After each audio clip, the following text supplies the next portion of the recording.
Very welcome, everyone, and thank you for joining this webinar. This is a collaborative webinar between ERNICA, eUrogen, and EURORDIS, and it brings up a very important topic, namely the mental health and behavioral difficulties in children with rare neonatal surgical disease.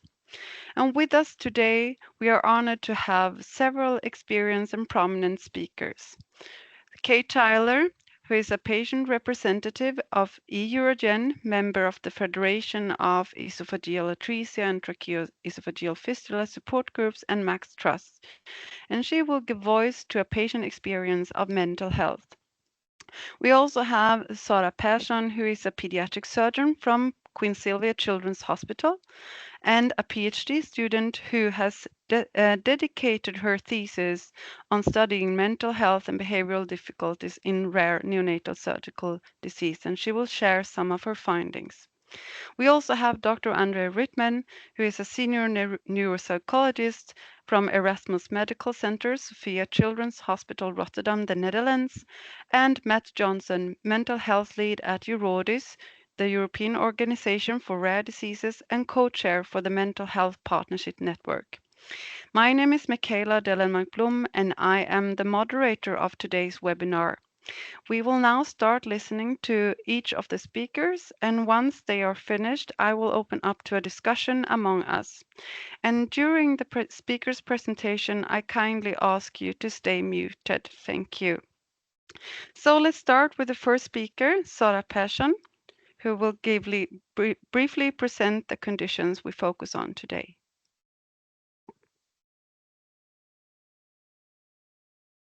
Thank you, Michaela. I'm going to share my presentation.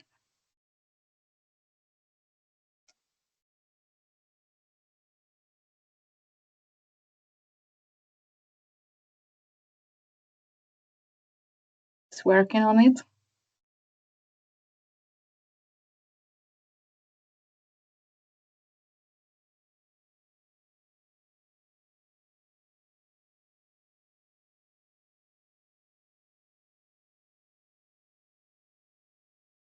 So I hope you see my slides now. Thank you, Michaela.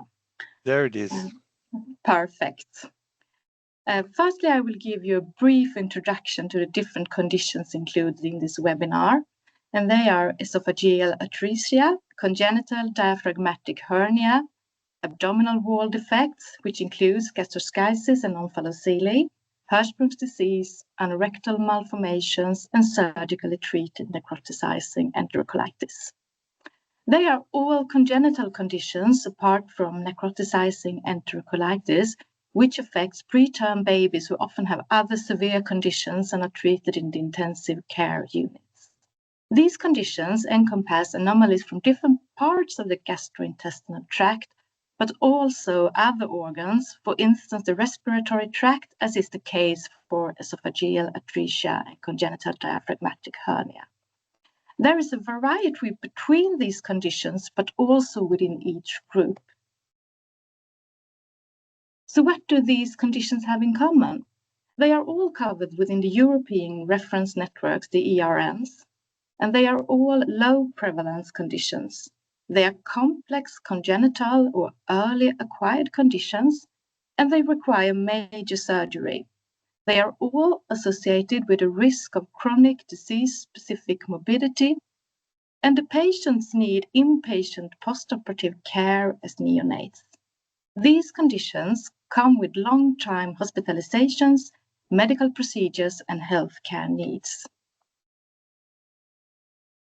Over the past few decades, medical and surgical advances have led to an increased survival rate for these children. This progress has given rise to a new generation of survivors who will grow up and reach childhood milestones, adolescence, and adulthood. These children will grow up with both condition-specific morbidities and the impact of long-term medical care, which may involve numerous and sometimes long-term hospitalizations, repeated invasive medical assessments, and multiple anesthesia. And little is known about how this affects their mental health. Thank you.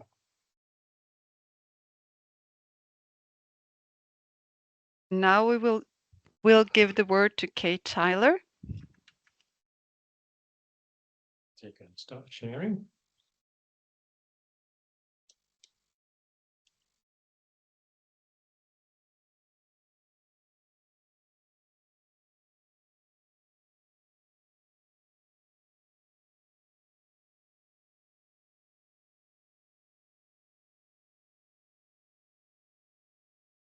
I hope you can all see my slides.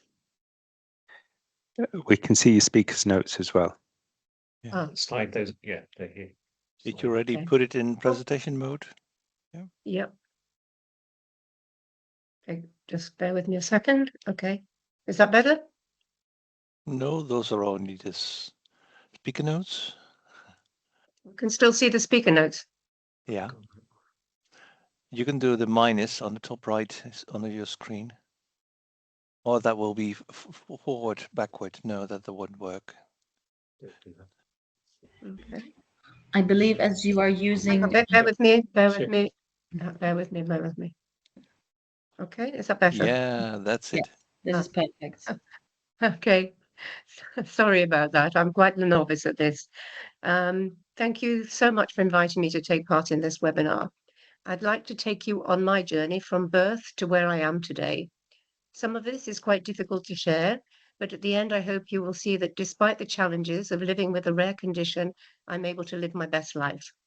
I was born way back in 1957 with malformations affecting my swallowing, breathing, and bowel function.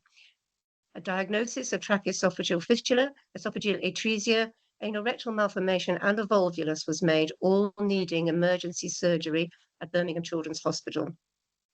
I know I'm very lucky to have had this chance of life. Many infants born with similar conditions at this time did not survive. However, my survival came at a high price for me and my family. My parents were just 17 years old when I was born.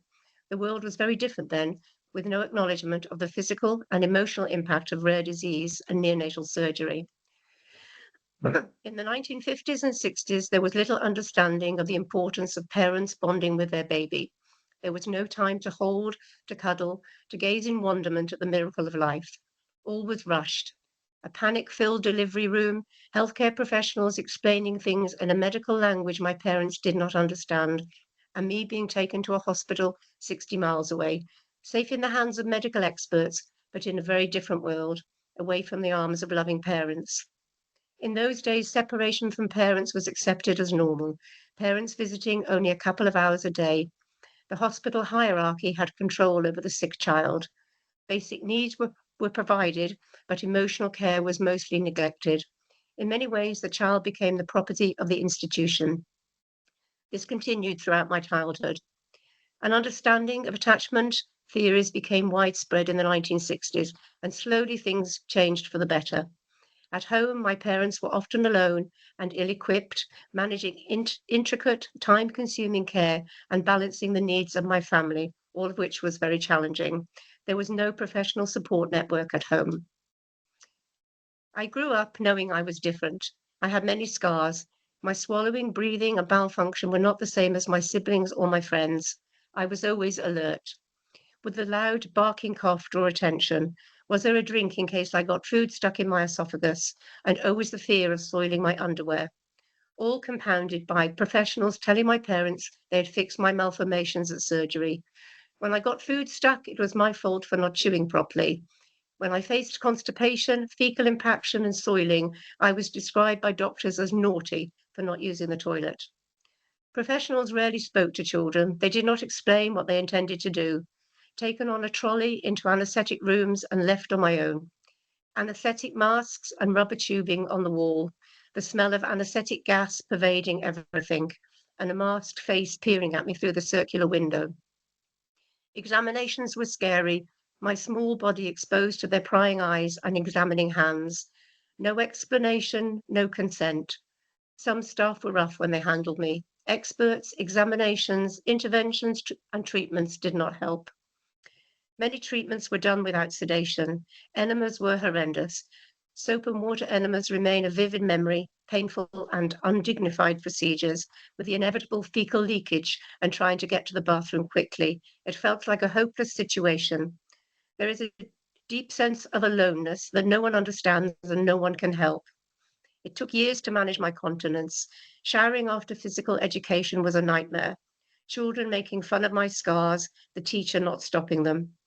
Fear of soiling and children making cruel comments about me meant I kept friendships superficial, separating from others and failing to develop meaningful relationships. No one explained why I was born with OH off and ARM. I thought somehow I was responsible.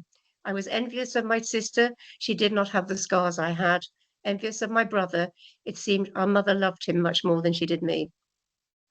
Teenage years were lonely. I left home at 18, hitchhiked around the UK. My parents did not know where I was for many weeks. It never occurred to me they would miss me and that they loved me. Sharing your journey.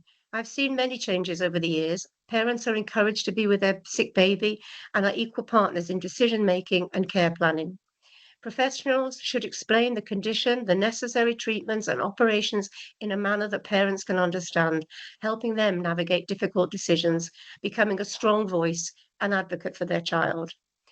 Organisations which provide advice and support and meeting others who walk the same pathway where we are not judged but accepted for our differences. Parents can share information at a pace their child understands through pictures and drawings, and keeping a detailed account of hospital appointments, inpatient stays, and investigations.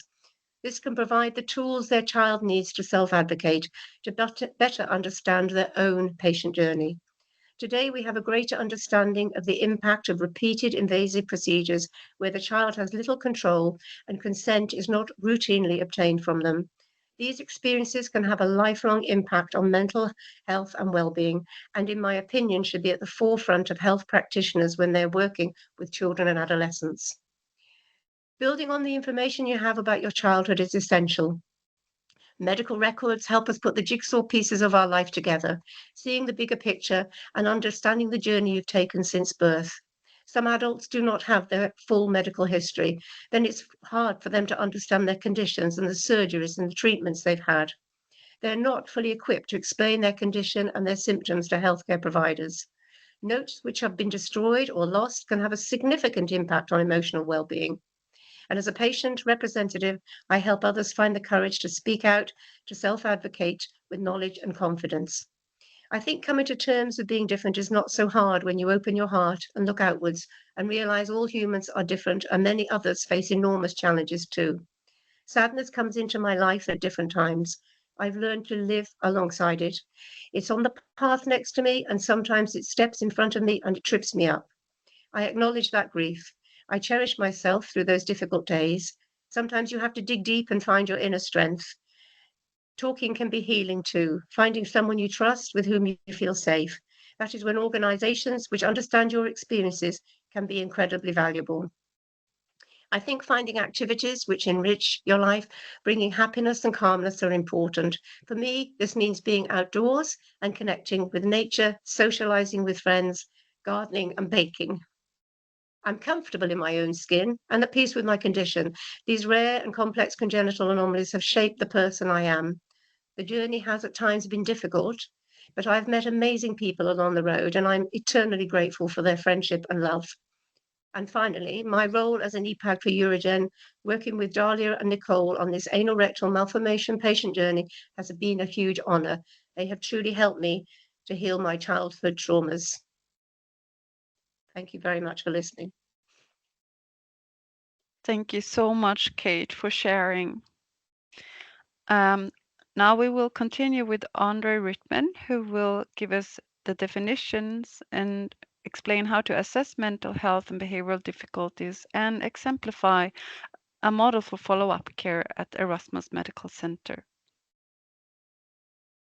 Okay, well, these are quite big shoes to fill because I was really impressed by this this story of Kate. So thank you very much, Kate, for telling this really personal story. And in fact, your story is really a good, full of examples of the psychosocial, psychological, and social effects that congenital conditions could bring on your self-esteem, the medical trauma with it, the effect on the full family, and effect on the parents and the siblings. So I'm really impressed by this story, and I'm really happy to have heard this. As said, there will be two subjects I will deal with. One is that we do have a long-running surgical long-term follow-up program, which has its 25th anniversary today, by coincidence. So from 1999, we have a neuropsychological evaluation, so a follow-up at fixed ages. And the follow-up is mainly led, starting with a surgeon by the pediatrician who is specialized in hereditary and inborn malformations. And a physical therapist is also following up the children together with us at the same ages. So 2.5 years, 5, 8, and 12 years are the fixed ages. And we did have 1 and 17 as follow-up ages as well. But last time we evaluated a few years ago, we found that too little people had the problems that they have at the other ages. So we decided to do this only on referral by the pediatrician who sees the children at a higher frequency. We do use a fixed testing battery and a fixed battery of questionnaires, which changes according to what we find. We mainly picture intelligence, attention, memory, and executive functions, which are the functions that help us through daily life by coordinating, planning, organizing all our activities throughout the day. So that's one part, direct testing of the child, which is possible from 2.5 years old, but naturally with a different nature than at different at older ages. And we have a fixed battery of questionnaires addressing quality of life, health status, and for today, the most important part, the questions about emotional and behavioral problems. We added in another questionnaire on cognition, so that is parent-rated cognitive problems, because we discovered this gave us more information than the regular assessment of executive functions by a questionnaire. I'm using a different example than Kate. Well, Kate's didn't use an example, she just used herself as a really impressive example, but I'm using congenital diaphragmatic hernia as one of the conditions that take part in ERNICA. And as you can see, there are a lot of areas of concern there, and I circled the ones that indirectly could have some effects on participation, which is taking part in activities in daily life, and mental health. For instance, the skeletal part, that consists pain, and that consists of hospital visits and missing school with obvious effects on the learning of children. The lung and muscle issues, they have effect on exercise capacity and indirectly on fatigue, which we observe in adults with CDH very often. The gastrointestinal part, which Kate also addressed, that gives us information about how nice it is to have dinner together, but also about the growing, which sometimes doesn't go that well at the start. The auditory issues in CDH could have, as a result, that people need to use a hearing aid and are impaired in their communication, which all have their effects, their indirect effects, in fact, on mental health. And for our follow-up, we are addressing the psychosocial and the behavioral part. And there is already something clear about that in CDH, in that we found clinical scores, as it said in the CBCL and the TRF, which is the Child Behavior Checklist and the Teacher Report Form for emotional and behavioral problems. I'll tell us a little bit more about that later on. And we found that in school age and secondary school age, and as you can see in red, there's always a small group participating. But the more we keep this running, and this happened in Sweden as well. So in the hospital of Michaela and Sarah hospitals, they found also using the CBCL next to some issues in emotion and behavior, they found it reduced activity levels, because this also has a scale for social and school competence, addressing what kind of activities people can regularly do with their condition. Another surprising finding quite recently was that the amount of children having ASD, so autism spectrum disorder, seems to be elevated in CDH. In the general population, we could say that is 1 in so 1% in 100. But in CDH, this seems to be elevated. This seems to be a larger percentage, and this is something that we will look for in the near future as well.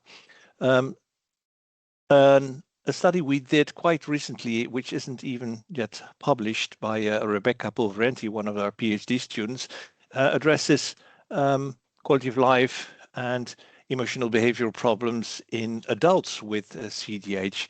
And we use a questionnaire which is called the RAND, which is a generic questionnaire, which in fact didn't find very much problems. So the scores were within the normal range. And also, as when we asked for the participation and autonomy of people with CDH at adult age, it seemed to be average to good.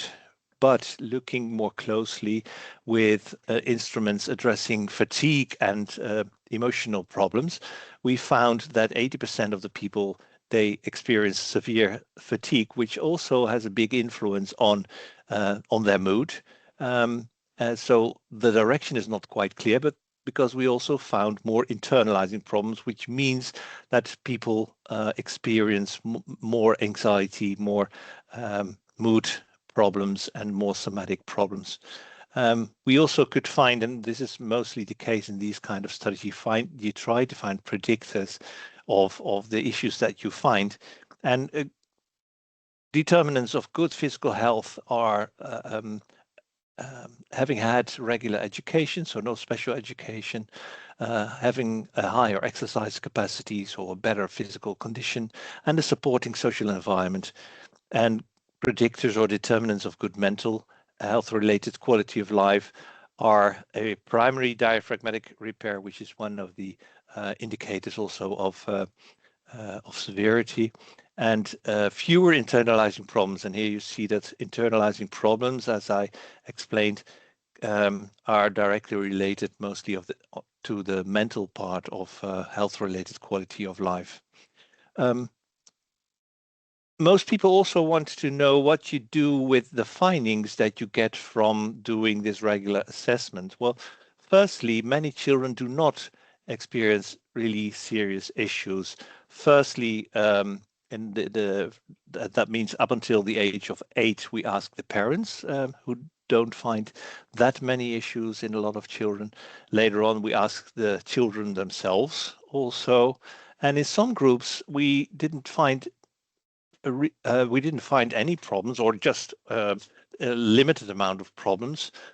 So we stopped the follow-up of mental health in children with abdominal wall effects. It doesn't mean that we psychologists don't see them, but if the pediatrician or other colleagues of us find there is a reason to refer to psychology, we can still see them on these ages that they come to the pediatrician as well.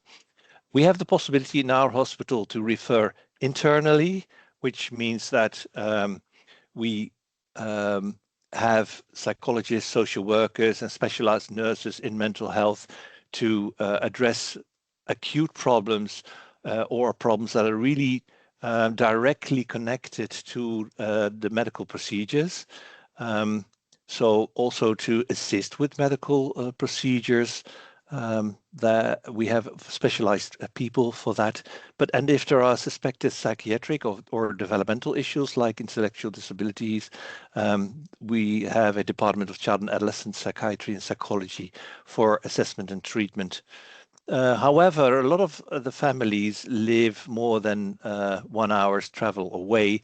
So most of the time when we do think mental health care is necessary, we try to find some professionals in the neighborhood of the people, because we know they can't come every time or every week or every month to our hospital. So we don't, let's say, keep the patients, but we refer them when they are living far away, or if we think that the help is better dealt with by community services.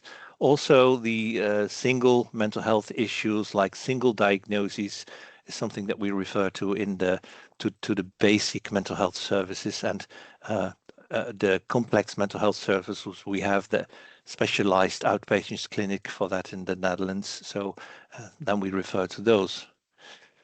I also was asked to tell you something, and I will keep that really short, about the instruments that have been used also in the studies that Sarah will mention. And one of the most frequently ones, and we use this one as well, is the Strength and Difficulties questionnaire. The ACEBA questionnaires, I already mentioned them, is the second one that has been used really often. The BASC really resembles the ACEBA questionnaires a lot. And there are some more focused instruments screening for separate health issues such as depression, anxiety, autism, ADHD, etc. If we look more closely to the SDQ, you can see that this is a really short questionnaire with 5 scales, which are really small scales, which, so let's say 2-3 questions, and they're addressing emotional conduct problems, hyperactivity and attention, peer relations, which is associated also with autistic behaviors, and prosocial behaviors.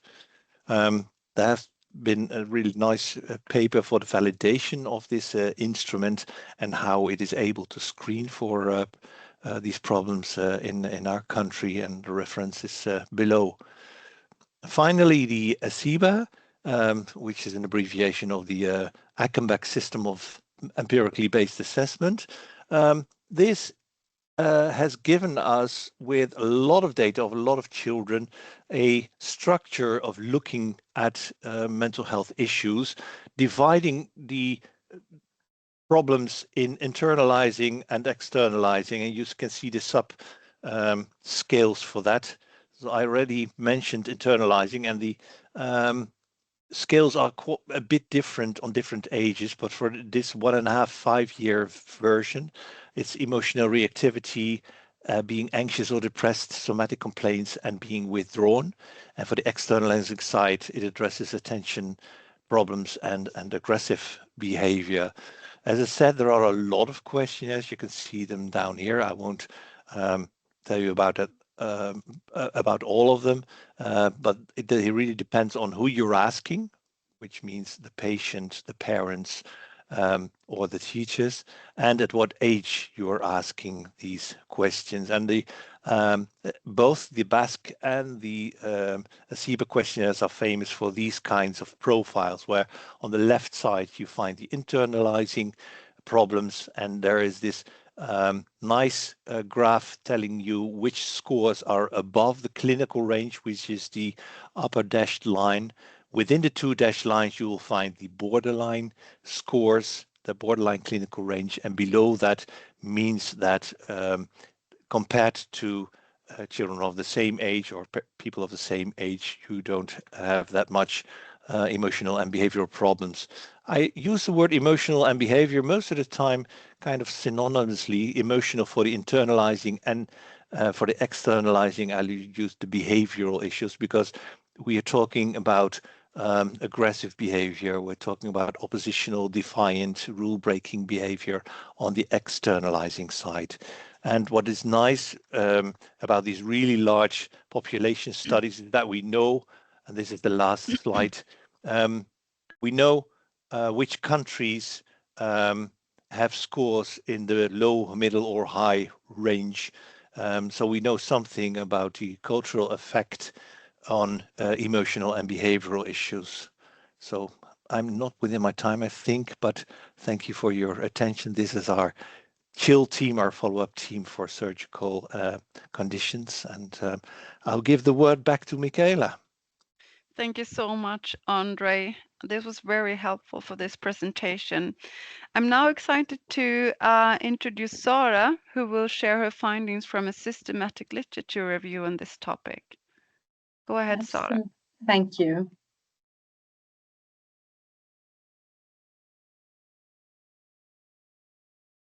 It takes some while to upload all my slides here.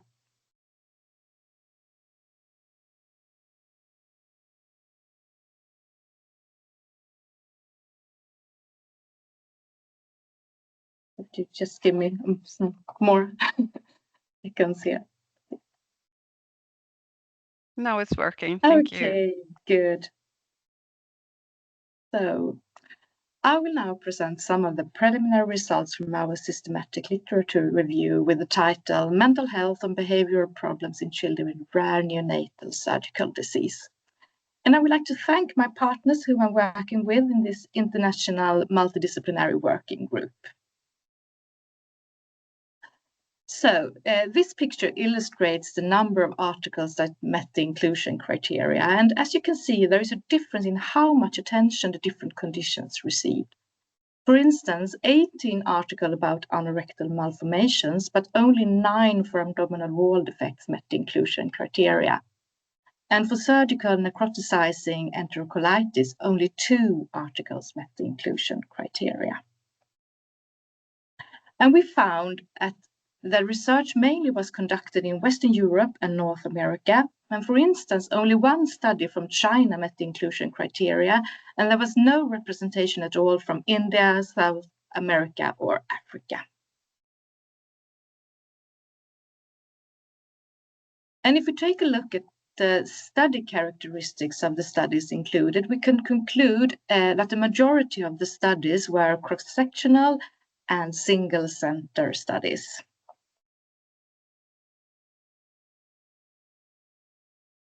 And all the studies had small sample sizes. As you can see, the mean is between 30 and 60 included patients. And of course, these are rare conditions, but still the sample sizes are small. And we also wanted to investigate who is reporting in the studies. And the dark blue bars in this picture represents the studies with a proxy report, which most commonly, as Andre told us, is a parent or teacher. And the light blue bars shows the studies with patient report, or in this case, the children themselves. And I will now share some of the results regarding esophageal atresia. And this is the different assessments used in studies, and screening instruments such as child behavior checklist and strange difficulties questionnaire, and also BASC were the most used ones. Then what is the prevalence of mental health or behavioral difficulties in children with repair of esophageal atresia?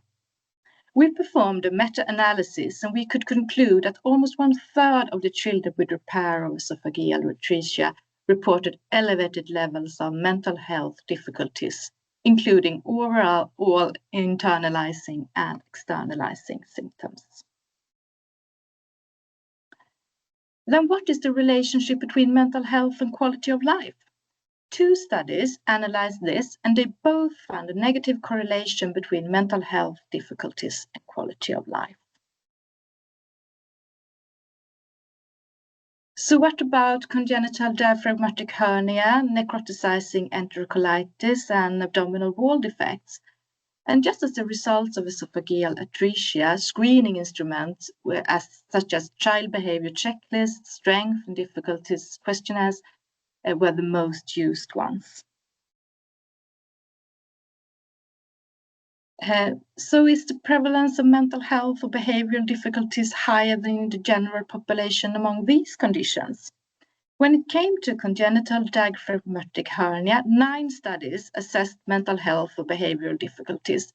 7 of the studies compared the congenital diaphragmatic hernia group to a group of healthy children on norm values, and all of them found a significantly higher prevalence in the congenital diaphragmatic hernia group.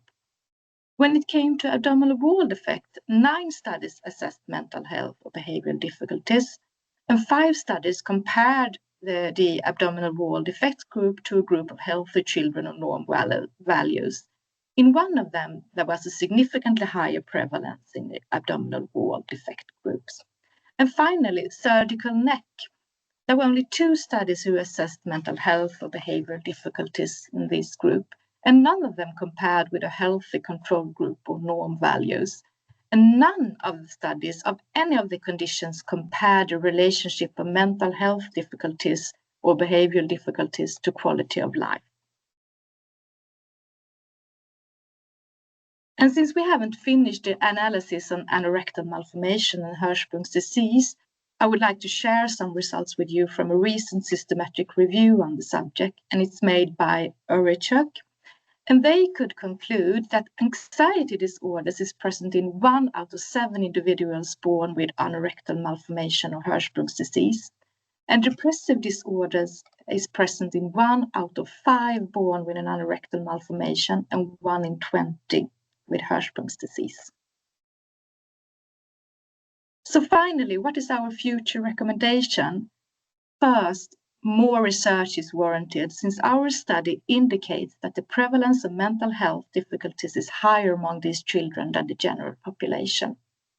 We also need larger sample sizes, multi-center studies with a global collaboration. We think it would be valuable to study correlation between mental health or behavioral difficulties and quality of life. We also think it would be of great importance to increase the patient report, quite simply, ask the children. And the next step is to increase the number of intervention studies, and hopefully we could implement the results in the follow-up programs for the patient with a goal to improve the quality of life of the patients. Thank you. Thank you so much, Sara, for sharing your findings. And now we will listen to Matt Johnson from EURORDIS, who will present a mental health toolkit. Hi everyone, thank you very much for inviting me to speak. It's great to team up with ERNICA. I've added, being very naughty, a couple of slides based on the conversation we've had so far, but I will try and get through everything in 10 minutes. When we just set the background, when we talk about mental health and the impacts of rare diseases on mental health and well-being, actually for a long time, this has been an unseen and neglected area because it's overshadowed by tackling those other medical complexities like needing surgery, needing a diagnosis, pushing research. But when we're not dealing with those medical emergencies, we're alone, and it's when we're alone that the impact of going through that journey really hits us. We heard a lot from Kate about that being isolated, mental or socially isolated, and having to deal with the consequences of going through a healthcare system and almost having medicalized trauma because of it can be quite a rough system in many ways. On an individual level, some rare conditions, mental health is a primary characteristic or a comorbidity, but on a population level, everyone going through that journey, not just the individuals, but their family members too are affected. And our community have highlighted that we need to look beyond now the physiological symptoms and really prioritize mental health. So it's great we're having this webinar today. I also just wanted to highlight about the psychosocial risk factors. Mental health traditionally has come from a biomedical perspective, that you know, maybe that it was related to your genes, or you know, that you're depressed, and that whole perspective of having a medical diagnosis. Actually, we've all gone through, we all are affected by the environment we're in, and we've learned that going through COVID, that the risk factors around us really can influence our our quality of life, our stresses, our strains, being our mood. And you can see here some of the things in Kate's testimony she gave really underlines some of these things, which actually increase the risk factors and to an individual and their family's mental health. And I think what's important to say is anyone who is given life-changing news of having a congenital anomaly or having a genetic condition, etc., it is an absolutely normalized response to be completely stressed by it, for your whole life to be upside down. And we should actually focus on building those protection factors. With good physical health is a protection factor with good mental health. Building self-esteem and self-acceptance, being connected into a community, all these things. So I think we need to position mental health in our understanding that it's not an individual thing. We're affected by a wider set of psychosocial factors, and we can reinforce them with these protection factors. One of the things I've come to think about more, mental health has a stigma. People think of it in a negative way when actually it's a positive thing as well, having good mental health. And actually, I think we need to focus more now in our work on raising the importance of quality of life. We just heard a moment ago about, the relationship between mental health and quality of life. Actually, the interaction between physical and mental health is clear. How our quality of life can be profoundly influenced not just by physical manifestations, but also about how our beliefs, our feelings, our expectations, and that of having a condition, living with a condition. And these beliefs and feelings are driven by the interactions with people around us, in the community, from the healthcare system. And actually, it puts an additional layer of on living with a condition which you have to struggle with, and actually we can address that. We heard from Kate the lack of focus on supporting an individual, their physical and emotional well-being. Sorry, their psychological and emotional well-being. Actually, how we talk about a condition, how we present it, actually can actually optimize someone's to people who are giving life-changing news to step up and to rise to that challenge and be supported rather than impacting them in a negative way. But we know that I think it's 85% of people feel that their mental and emotional needs aren't met by a healthcare system, all impacting on their daily lives. We've identified common themes for everyone going through the rare disease pathway, dealing with certainty and control, building self-esteem, trying to a lack of social inclusion because of stigma and discrimination.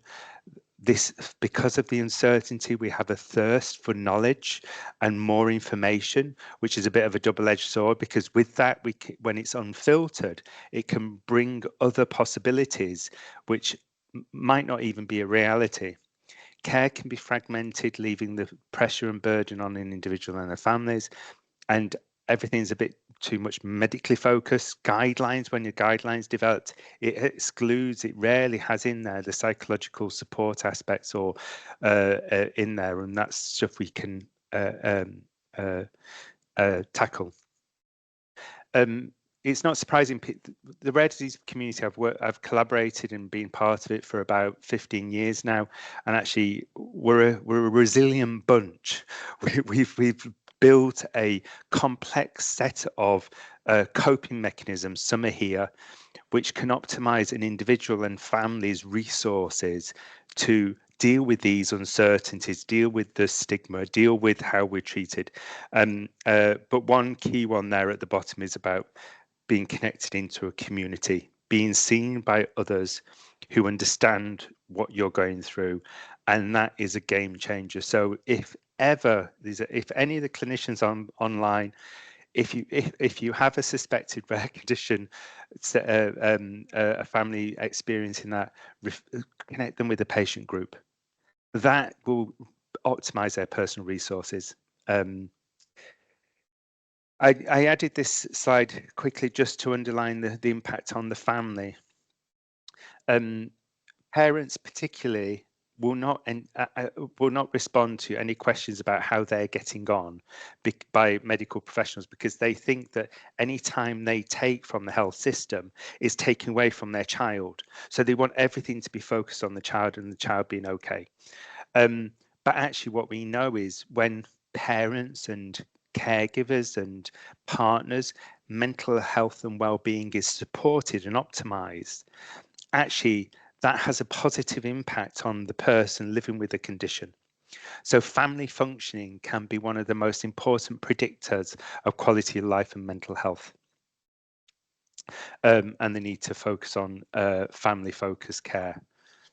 So we sort of have been doing that work over the past year, and we decided that there was a clear need to sort of, you know, learn from our community and what works for, you know, for TOFs, for EAT, for other patient groups, and to share that between us so we can optimize our community's resilience and mental health and well-being. So we started to do a co-creation process to develop a toolkit. The event happened, was launched in, these slides never work. I click away and then it will move on. We started the event, we launched the program, there you go.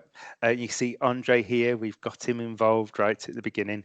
And we launched the toolkit, the co-creation process at our big conference this year. And we started with 4 topic areas which we wanted to look at. Now it doesn't work, and it will work quickly now. Click, click, click. There you go. So this is a co-creation process. We've been quite active over the summer, and we're now here. We had our final workshop of the design of the blueprint of the which I'll present now, and we're in the process of reviewing the existing tools and approaches which have worked for the community. So the scope of the toolkit is reaching beyond rare and mental health toolkit. It's disease agnostic. It pulls together self-care tools and tools to support empowerment. It is based on addressing a core set of psychosocial needs. We'll have in there short vinaigrettes or stories to illustrate the experiences which can communicate to people to access the toolkit more best. Enable them to access it in a user-friendly manner, and we want to share tools and approaches which can address issues around self-esteem, insights to adjusting with the condition, improving the impact on quality of life, daily lives, communication, social functioning, and supportive relationships. So this is the toolkit, what it looks like. We have, I need to move you so I can see, we have now 6 leaves, as it were. The first one is looking at self-awareness, how to be aware about your own mental health and well-being first, that's important, how to promote good self-esteem and take care, self-care and coping strategies. The second one is about building rare resilience, building self-efficacy to represent and to be able to talk about the condition and advocate for yourself, about building a good support system, fostering relationships. The third one is looking at practical tools, access to information, which we heard from Kate is absolutely key, but how to do that in a way that it's filtered in a way that it's right for you, not unfiltered. And also practical tools to enable people to advocate for accessing psychosocial care. For paediatric oncology, psychosocial care is integrated into daily care, but that's not the case if you've got a rare condition or a congenital condition. And so, but you still have the same needs. So give the people the tools to understand what type of support would be useful and to be able to empower them to advocate for that. Caring Connections is the fourth leaf, and it looks at how to find people like me. Not all communities out there are European federations, national patient groups. Some don't even have patient organizations. So how to find people like me when there isn't a patient organization, how to connect into a community, and how to access one-to-one support or becoming an advocate. The fifth section is looking at some common needs which affect quite a few or a cluster of conditions, like around sleep, mood, pain management, dealing with mental and social isolation, visible and invisible difference. And the last one was more around professional tools to support mental health care professionals to be more aware, and more medical teams to become to be enhanced, to be more psychologically informed. But these professional tools will now be integrated into this third chapter. Last slide is just to show you what one of the sections would look like. We've sort of worked in more detail around each of these subsections. And we're going through a list of tools which we've already identified. So what I'm going to ask now is my colleague Concha to put into the chat a jot form. It might be that for your community, you've got a really good tool or approach which has been proven to be useful. If you can let us know via the jot form, then we can include it in the toolkit. Thank you. And thank you, Matt, for a fantastic presentation. And thanks to all the speakers. So much important information has been delivered during this webinar. We have 9 minutes left of this webinar, and I'm now opening up to the discussion among the participants. If you want to participate in the discussion, please raise your hand and I will give you the word. So I'm curious to hear if there are anyone who has a question to any of the speakers.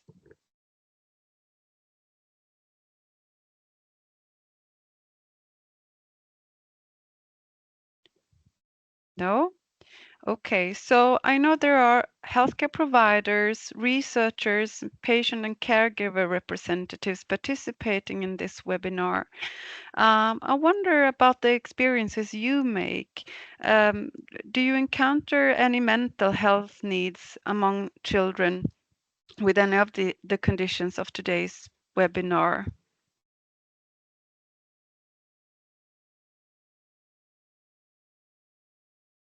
And who are you asking? Anyone who can raise their Anyone? hand and participate in the discussion. But maybe, Andre, you can start to share some of your experiences. Yeah, I can share one particular experience because next to my research work, I'm also connected with the outpatient clinic for child and adolescent psychiatry, and I do see some children of our follow-up program. So in fact, I refer them to myself, but I do see some children that have medical trauma and that need to go for another procedure, and sometimes that is simple. For instance, a phobia for needles, and then I can administer EMDR, which is this trauma therapy with eye movements. But sometimes it's behavioral therapy that I use to make it possible for the children to bear through some complicated medical procedures, like getting a needle in your hand to get an IV, and sometimes the removal of a Mickey button in your stomach, especially the children that have a psychiatric diagnosis. For instance, the ones with autism are the ones that are being seen by me. So I just recently connected a 5-year-old to a 15-year-old who both need their Mickey button to be replaced, but a 5-year-old is already able to do that, whereas the 15-year-old boy with autism is really anxious to do that. So that's an example of that work. Thank you. And I wonder, I know we have patient representatives here. Kate, how have you been working with the mental health in support groups? Have you had any experience of that in UK, for example?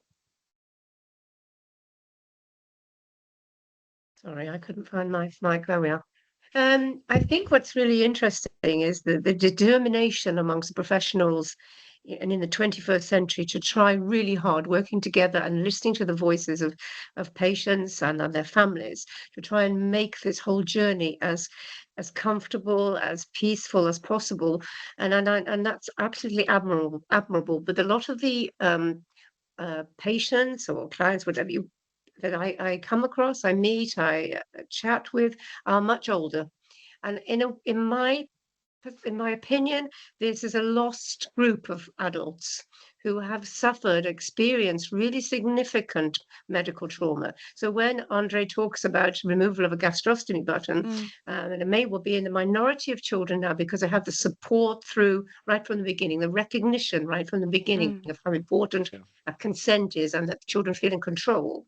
But I don't know where services are going, and it would be wonderful to see much more recognition of this group of adults who I see within the ARM community and certainly with the tracheoesophageal fistula esophageal atresia community, that they are very much distressed by what happened, and they very much go back to those early memories, and they're very fearful.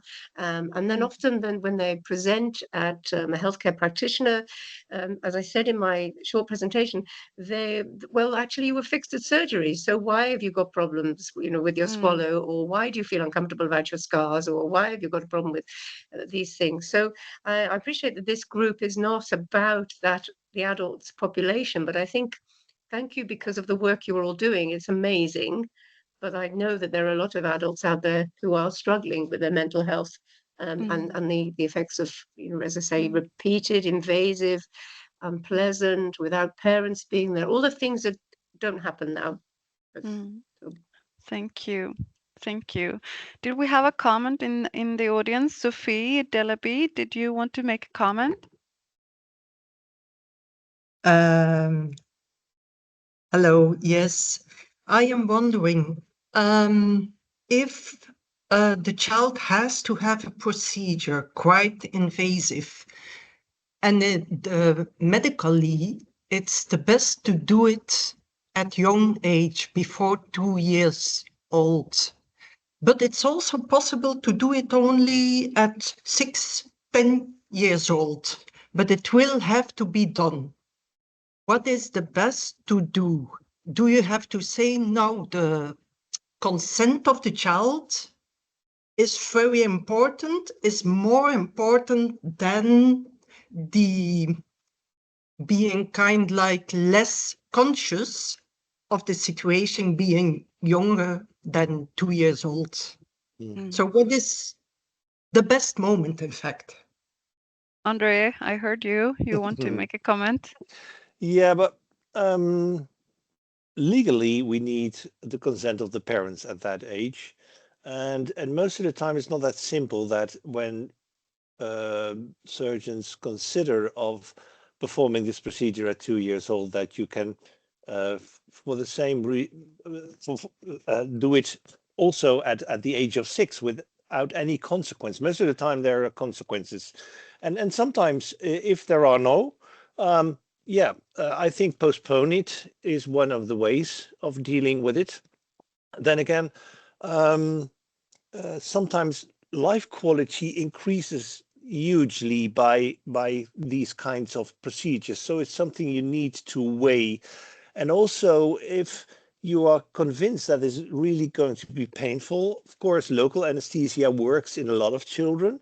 But anxiety is still something that can happen. It depends also on how parents deal with it and if parents can be together with the child during the procedure. So there's a lot of considerations to discuss, and I really hope that this kind of decisions are being made by surgeons or the medical doctor together with the parents to see what could be the best way to deal with it. And you also need to consider that performing generalized anesthesia, so using narcosis for that, also has got its influence and long-term influence on the child, which can also be not beneficial, for instance, for cognitive development. So most of the time when it's necessary, I know we do these procedures, and sometimes it is necessary to sedate the child, and we have these steps, and we call that comfort care. And we start with only local anesthesia, for instance, something on the hand to relieve the pain of a needle getting in, towards blocking the pain sensitivity of an arm. But sometimes it's necessary next to that to control the child with the parent, and that's not a nice thing that needs to happen. Thank you, Andre. I can see that our time is up, but I thank all the speakers and all the participants for joining. At least this is a start to give more attention to this important topic, and I hope that you take something home from these presentations. So thank you everyone for joining this webinar, and we are now closing it.